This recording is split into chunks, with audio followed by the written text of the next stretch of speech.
ಆದರೆ ಅಲ್ಲಿ ಒಂದು ವೈದ್ಯ ಸಾವಾಗಿದೆ, ಒಂದಷ್ಟು ಸರಣಿ ಸಾವುಗಳಾಗ್ತಿದೆ, ನ್ಯೂಸ್ ಆಗ್ತಿದೆ ಅನ್ನೋದ್ರ ಬಗ್ಗೆ ಆತಂಕ ಪಟ್ಟವರು ನಿಜ. ದಿಢೀರ್ ಅಂತ ನಮಗೆಲ್ಲ ಗೊತ್ತಿಲ್ಲ ಹಾಗೆ ಒಬ್ಬರು ಬಂದು ಮಂಡ್ಯದಿಂದ ಒಬ್ಬರು ಬಂದಿದ್ದಾನಂತೆ, ಅವನು ಅಲ್ಲಿ ಕೆಲಸ ಮಾಡ್ತಿದ್ದಂತೆ, ಅವನು ಹೆಣಗಳನ್ನು ಹೂತು ಹಾಕಿದ್ದಾನೆ ಅಂದ ತಕ್ಷಣ ಎಲ್ಲ ಭಕ್ತರು ಎಲ್ಲರಿಗೂ ಡಿಸ್ಟರ್ಬ್ ಆಗಿದ್ದಾರೆ. ನನ್ನಂತೂ ಡಿಸ್ಟರ್ಬ್, ನಾನು ತುಂಬ ಸೋಷಿಯಲ್ ಆಕ್ಟಿವಿಸ್ಟ್, ಏನಿದು ಹೀಗಾಗ್ತದೆ ಅಂದಾಗ ನಾನು ನನಗೆ ನೆನಪಿರುವ ಹಾಗೆ ಮತ್ತು ನಿಮ್ಮ ದಾಖಲೆ ಇರುವ ಹಾಗೆ ಇಮಿಡಿಯೇಟ್ ಆಗಿ ಸರ್ಕಾರಕ್ಕೆ ಒತ್ತಾಯ ಮಾಡ್ತೀವಿ. ನೋಡಿ, ಅನವಸರವಾಗಿ ಯಾರೋ ಮಾಡಿದ್ದಾರೆ ಅಂತ ಕೆಲವರು ಶುರು ಮಾಡ್ಕೊಂಡಿದ್ದಾರೆ, ಅದಲ್ಲ ಇಂಪಾರ್ಟೆಂಟ್. ಇದು ನಡೆದಿರೋದು ನಿಜ. ಇದ್ರ ಬಗ್ಗೆ ಒಂದು SIT ತನಕ ಮಾಡಿ ಅಂತ ಸಿದ್ದರಾಮಯ್ಯ ಅವರು ಮಿಕ್ಕವರಿಗೆ ನಾವು ಒತ್ತಡ ಹಾಕ್ತೀವಿ. ಬಿಕಾಸ್ ನಾವು ಆಮೇಲೆ ಹಾಕಿದ್ಮೇಲೆ ಸರಿಯಾದವನ್ನ ಆಯ್ಕೆ ಮಾಡಿ ಅಂತ ಕೊನೆಗೆ ಮೊಹಾಂತಿ ಅಂತ ಬಹಳ ದಕ್ಷ ಅಧಿಕಾರಿನ ಮಾಡಿದಾಗ ನಾನೇ ಟ್ವೀಟ್ ಮಾಡ್ತೀನಿ, ಒಳ್ಳೆ ವಿಷಯ, ಒಳ್ಳೆ ಆಫೀಸರ್ ಹಾಕಿದ್ದೀನಿ. ಹೀಗಿರ್ಬೇಕಾದ್ರೆ ನನಗೆ ಒಂದು ಫೋನ್ ಬರುತ್ತೆ. ಮೊಹಂತಿ ಅವರು ಇನ್ನೂ ಈ ಚಿಹ್ನೆಯನ್ನು ಭೇಟಿ ಮಾಡಿಲ್ಲ, ಅವರು ಚಾರ್ಜ್ ತಗೊಂಡಿದ್ದಾರೆ. ನನಗೆ ಹೋಗ್ತಾರೆ ಗಿರೀಶ್ ಮಕ್ಕಳನ್ನ ಅವರಿಂದ ಫೋನ್ ಬರುತ್ತೆ. ಫೋನ್ ಅಂತೀನಿ, ನನ್ನ ಫೋನ್ ಬಹಳ ಕಾರಣಗಳಿಗೆ ಬಹಳ ವಿಷಯಗಳು ಕರೀತಾರೆ. ರೈತ ಹೋರಾಟ ಕರೀತಾರೆ, ಇಲ್ಲ ಮಾಸ್ಕ್ ಒಬ್ಬ ವ್ಯಕ್ತಿ ಇದಾರಲ್ಲ, ಮಾಸ್ಕ್ ಅವ್ರಿಗೆ ಮಾಸ್ಕ್ ಇಲ್ಲ, ಒಬ್ಬ ವ್ಯಕ್ತಿ ಇದಾರಲ್ಲ, ಅವ್ನು ನನ್ನ ಜೊತೆ ಇದ್ದಾನೆ, ನಿಮ್ಮ ಜೊತೆ ಮಾತಾಡಬೇಕಂತೆ.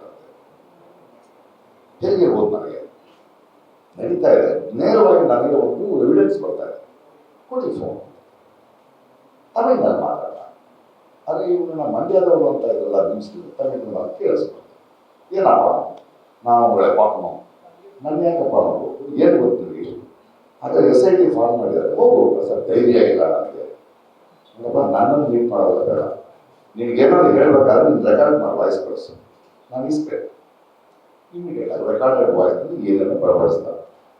ನಾನು ನನ್ನ ಲಾಯರ್ ಫೋನ್ ಮಾಡಿದೆ, ನೋಡಿ ಇಡೀ ದೇಶದಲ್ಲಿ ಮಾಧ್ಯಮಕ್ಕೆ ಯಾರಿಗೂ ಏನೂ ಗೊತ್ತಿಲ್ಲ, ನನಗೆ ನೇರವಾಗಿ ಫೋನ್ ಬಂದಿದೆ, ನಾವೇನು ಮಾಡಬೇಕೀಗ?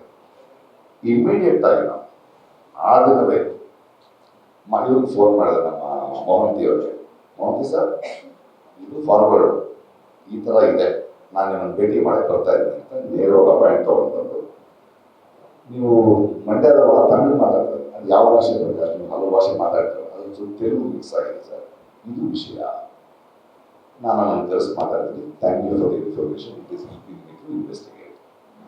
ನಾನು ಕೊಟ್ಕೊಳ್ತೀನಿ. ಒಂದು ಸ್ವಲ್ಪ ದಿನ ಆದ್ಮೇಲೆ ಕೇಳ್ತೀನಿ, ಏನಾಯ್ತು ಸರ್? ಪ್ರಕಾಶ್, ಇನ್ಮೇಲೆ ಆ ಫೋನ್ಗಳು ತಗೋಬೇಡಿ, ನೀವು ಕಳಿಸಿದ್ರಿ, ಅವನು ಕರೆಸಿ ಮಾತಾಡಿದೆ, ಅವನೀಗ ರಿವರ್ಸ್ ಆಗ್ತಿದ್ದಾನೆ.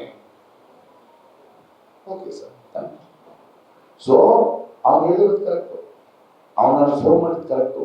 ಆದರೆ ಒಬ್ಬ ಪ್ರಜೆ ನಾನು ಇಮಿಡಿಯೇಟ್ ಆಗಿ ಇವರೇ ಮಾಡಿದ್ದಾರೆ ಅಂತ ಧರ್ಮಸ್ಥಳದ ಆಂದೋಲನಕ್ಕೆ ಹೋಗಿಲ್ಲ, ಯಾರ ಜೊತೆ ಕೂತ್ಕೊಳ್ಳಿ, ಯಾಕಂದ್ರೆ